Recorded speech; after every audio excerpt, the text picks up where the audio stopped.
पसीने से देखिए मेरा कितना बुरा हाल हो गया।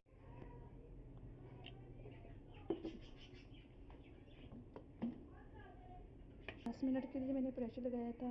इसमें डालते हैं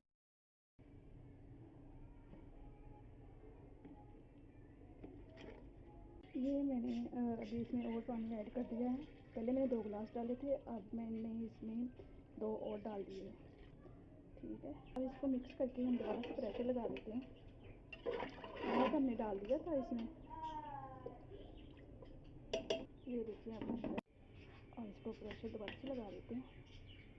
ये देखिए इस तरह मैं गर्मी में काम करती हूँ और बहुत ज़्यादा मुझे मुश्किल हो जाती है, और अभी बच्चे भी बहुत ज़्यादा तंग करते हैं।